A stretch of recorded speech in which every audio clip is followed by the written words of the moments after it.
I want to talk to you about a problem with how Malaysia gets covered online.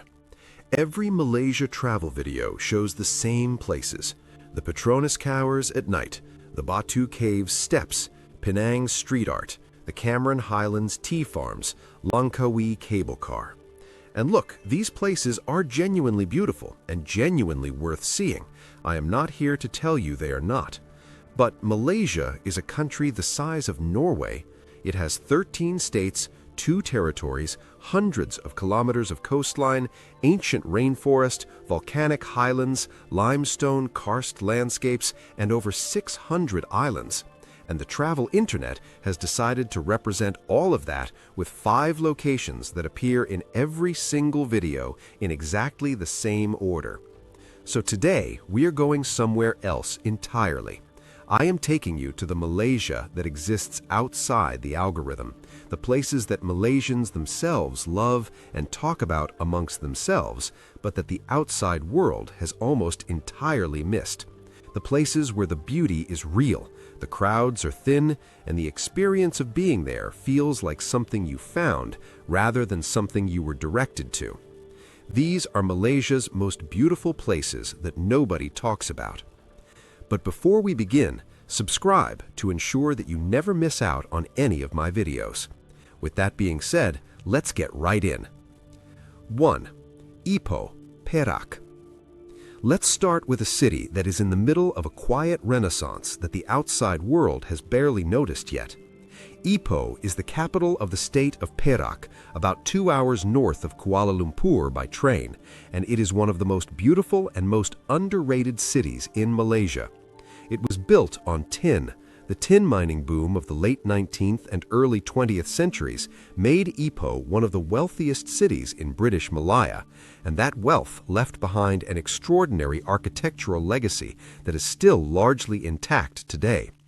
The old town of Ipoh is a grid of colonial-era buildings, Chinese shophouses, and heritage streets that have been preserved in a way that makes walking through them feel like moving through a living photograph of early 20th century Malaya. The old Ipoh railway station, sometimes called the Taj Mahal of Ipoh, is a Moorish-influenced colonial masterpiece that is genuinely one of the most beautiful train stations in Southeast Asia, and that most people drive past on the highway without ever stopping to see. The food in Ipoh is legendary among Malaysians, even if it is almost unknown internationally. Ipoh white coffee, a local style of coffee made with beans roasted in palm oil margarine and served with sweetened condensed milk, is the most famous product of the city, and the versions you drink at the original Perhentian coffee shops in Old Town Ipoh bear no resemblance to the bottled versions sold in supermarkets worldwide. Ipoh bean sprouts, grown in the mineral-rich water of the Kinta Valley, are plumper, crunchier, and more flavorful than bean sprouts anywhere else in Malaysia. And the na choy kai, poached chicken with bean sprouts and rice, that is Ipoh's signature dish, is a study in the beauty of simple, perfect ingredients cooked with decades of practice. Beyond the city, the limestone hills that surround Ipoh contain cave temples of extraordinary beauty. Sampo Tong, a Buddhist temple built inside a natural limestone cave, has a garden of tortoises and a reflecting pool inside the cave chamber that is genuinely serene and beautiful.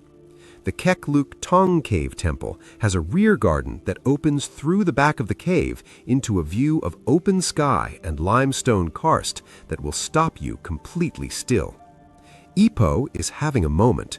The young, creative community that has moved into the old town shophouses, the specialty coffee bars and boutique guest houses opening in restored pre-war buildings, the artists and makers who have found affordable, beautiful space in a city that the rest of Malaysia temporarily forgot. This is the early stage of a revival that will eventually attract international attention. Go before it does. 2. The Perhentian Islands, Terengganu. Thailand gets all the credit for Southeast Asia's beautiful islands. This is not entirely fair, and the Perhentian Islands are the strongest argument against it. The Perhentians sit off the northeast coast of peninsular Malaysia in the South China Sea accessible by a 45-minute speedboat from the small coastal town of Kuala Besut. There are two main islands, Perhentian Besar, the larger and more resort-oriented, and Perhentian Kecil, the smaller and more backpacker-friendly. Between them, they offer some of the most spectacular water in Malaysia. Clear, warm, turquoise in the shallows, and deep blue further out, with visibility that regularly exceeds 10 meters, and a coral reef system that is among the healthiest in the region. The snorkeling around the Perhentians is extraordinary. Sea turtles are common. It is one of the few places in Malaysia where encountering a turtle while snorkeling is almost guaranteed rather than hoped for. Black-tip reef sharks patrol the shallow water around the islands with a casual indifference to human presence that takes your breath away the first time you see it. Schools of fish in numbers and varieties that make the reef feel like the inside of an aquarium that forgot it was supposed to have walls. The islands have no cars. The beaches on the quieter bays are undisturbed in ways that are increasingly rare anywhere in Southeast Asia. The accommodation ranges from basic beach hut to comfortable chalet, and in the evenings, the restaurants on the beach serve fresh fish caught that day at prices that make you feel slightly guilty about how affordable the whole experience is. The Perhentians are closed to visitors between November and February due to monsoon season. The window is roughly March to October. Within that window, go on weekday if you can. Go to the smaller island if you want quiet, and give yourself at least 3 nights because you will not want to leave after 2. 3. Danum Valley, Sabah.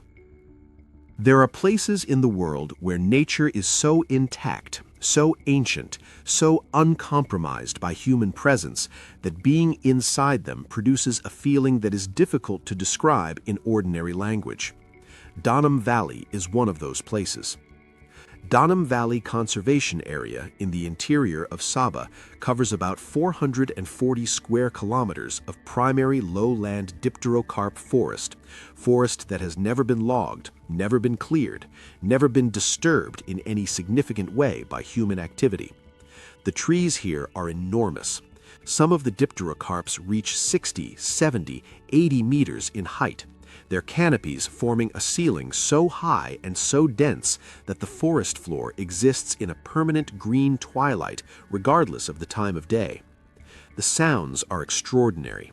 Insects, birds, the distant crash of something large moving through the undergrowth. The wildlife in Danum Valley is the reason serious naturalists and wildlife photographers travel from all over the world to a place that most travelers have never heard of. Borneo pygmy elephants, the smallest elephants in the world, with disproportionately large ears and a remarkable gentleness compared to their African and Asian relatives, move through the forest in family groups. Orangutans live here in the wild, genuinely wild, in primary forest rather than secondary forest of more accessible reserves. Sun bears, clouded leopards, bearded pigs, hornbills in numbers and species that will keep any birder occupied for days. Access to Danum Valley is controlled and deliberately limited to protect the ecosystem. You stay at the Borneo Rainforest Lodge, the only accommodation inside the conservation area, which sits on a riverbend in the forest and whose verandas look directly into the canopy. Night drives along the forest roads in an open vehicle reveal a completely different set of animals: civets, flying squirrels, tarsiers with eyes like small moons, and occasionally the eyeshine of something larger that you may or may not identify before it disappears. Danum Valley is not cheap, and it is not easy to reach. It requires a flight to Kota Kinabalu, a connecting flight or long drive to Lahad Datu, and then a transfer into the forest. Every single part of that journey is worth it.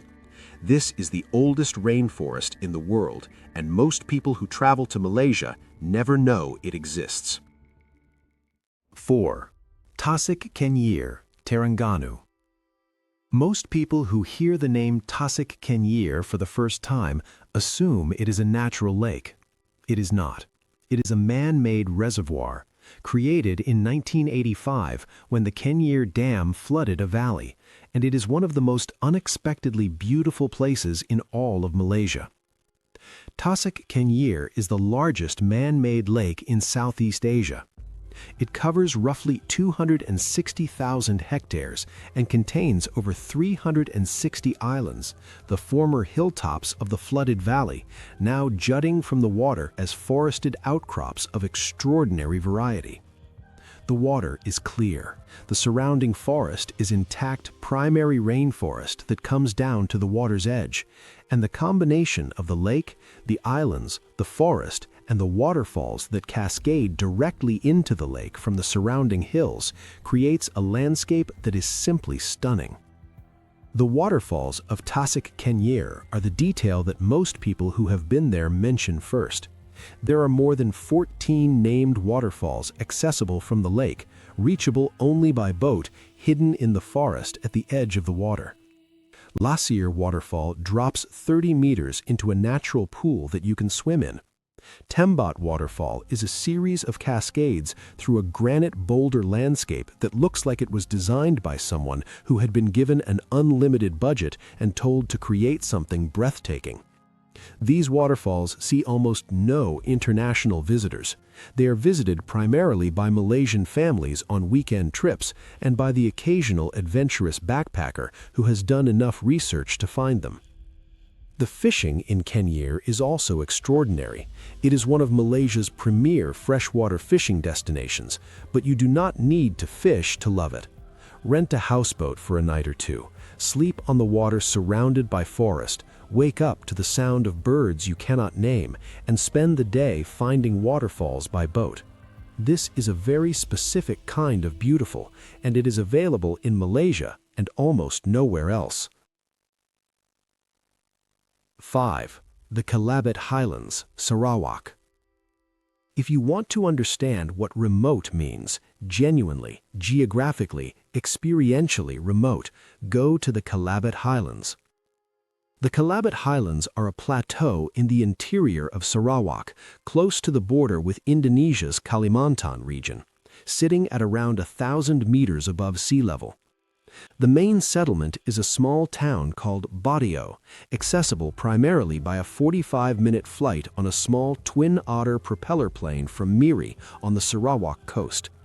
There is a road to Borneo, but it is long, largely unpaved, and traversable only by four-wheel drive in dry conditions. Most people fly. What you find when you land in Borneo is a highland plateau of extraordinary peace and beauty. Cool air, genuinely cool, a remarkable relief from the coastal heat, rolling green paddy fields worked by the Kelabit people, one of Sarawak's smallest and most traditional indigenous communities. Longhouses that had been lived in continuously for generations, jungle trails that lead through primary forest to the Indonesian border and beyond, used for centuries as trading routes between the highland communities of interior Borneo.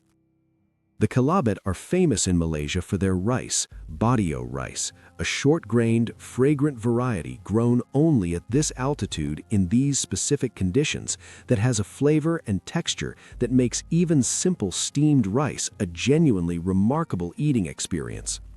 They are also famous for their hospitality, which is of deep structural, cultural variety. Visitors are fed, welcomed, included in community life in ways that have nothing to do with tourism economics and everything to do with a culture that genuinely values the guest. The trekking routes of the Kelabit Highlands are some of the most spectacular in all of Borneo, and they are walked by almost nobody. The trail to the peak of Bukit Batu Lawi, a dramatic twin-peaked mountain that rises above the forest canopy like something from a fantasy novel, is considered one of the great jungle treks in Southeast Asia by the small number of serious trekkers who have done it. The summit views on a clear morning cover an ocean of rainforest canopy stretching to the horizon in every direction with no road, no building, no sign of human presence visible anywhere. The Kelabit Highlands are the kind of place that travel writers discover and then immediately worry about writing about, because the beauty of the place is partly its unknownness, and writing about it risks changing that. I am going to risk it, because a place this beautiful and this authentic deserves more than the obscurity of not being on any algorithm. 6. Mulu National Park, Sarawak. Mulu is a UNESCO World Heritage Site. It contains 3 of the largest cave chambers in the world. It has a limestone karst landscape so dramatic it looks fictional, and it is visited by a fraction of the tourists who go to Bali or Bangkok every year. Gunung Mulu National Park in northern Sarawak is built around a series of cave systems of almost incomprehensible scale. Sarawak Chamber is the largest natural chamber in the world by area, so large that 40 Boeing 747 aircraft could be parked inside it with room remaining, and the ceiling is too high to illuminate with any handheld light source. Deer Cave has the largest cave passage in the world, a tunnel so enormous that the interior has its own weather system, with clouds forming near the ceiling on humid afternoons. Every evening at dusk, between 3 and 5 million wrinkle-lipped bats exit Deer Cave in a column that spirals upward from the cave mouth into the darkening sky in a stream that takes 45 minutes to pass. The column is visible from a kilometer away. It coils and contracts and expands in response to bat hawks that patrol its edges looking for the slow and the unlucky. It is one of the great wildlife spectacles in Asia, and it happens every single evening that it does not rain. You watch it from a wooden viewing platform in the forest with a cold drink, and it is completely free once you are inside the park. The pinnacles of Mulu are a formation of sharp limestone needles up to 45 meters tall that rise from the forest on the flanks of Gunung Api. Reaching them requires a boat journey, a river walk, and a steep jungle climb that takes several hours. The reward, emerging from the forest onto a ridge with the pinnacles rising on one side and the forest canopy of the Mulu Valley falling away on the other, is one of the great visual moments available to a traveler in Malaysia. Mulu is accessible by small aircraft from Miri or by a combination of boat and road from Kuching. The park has accommodation ranging from basic hostel to comfortable lodge. It is managed exceptionally well, and the guided cave tours are genuinely informative. It is a UNESCO World Heritage Site that receives perhaps 1% of the visitors that Angkor Wat receives in the same year. That ratio is an injustice that every person reading a Malaysia travel itinerary has the power to correct. 7. Fraser's Hill, Pahang. The Cameron Highlands get all the attention, and they deserve it, but Fraser's Hill, sitting at about 1,500 meters in the Titiwangsa Range, about 2 hours north of Kuala Lumpur, is everything the Cameron Highlands offer with none of the crowds and none of the commercialization, and it is one of the most quietly beautiful places in peninsular Malaysia. Fraser's Hill was a British colonial hill station, developed in the early 20th century as a cool retreat from the heat of the lowlands, and it retains the atmosphere of that era in a way that is increasingly rare in Malaysia.